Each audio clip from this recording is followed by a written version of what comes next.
Sumakay ka lang ng tren pero nasama ka pa sa sumpa. Bakit kaya? Dito kasi sa storya na ito, may isang babae, isang commuter, until one night, may nangharas sa kanya sa tren. Maghahating gabi na nga yung sakay nila sa tren na yon, pero medyo marami-rami pa rin mga tao. Pero despite of what's going on, walang ginawa yung mga ibang pasahero para tulungan itong hinaharas na babae. Pero days later, hindi kinaya ng babaeng ito yung mga nangyari sa kanya at binawian niya ang sarili niyang buhay. And until yung mga pasahero na walang pakialam sa kanya, isa-isang minalas. Hindi lang basta-basta malas, kundi nagkaroon sila ng mga iba't ibang aksidente, hallucinations, at para bang may mga sumusunod sa kanila.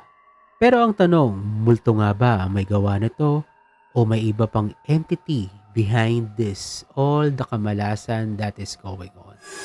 Kasi minsan, hindi lang yung may kasalanan ang may kasalanan, kundi pati yung mga nananahimik.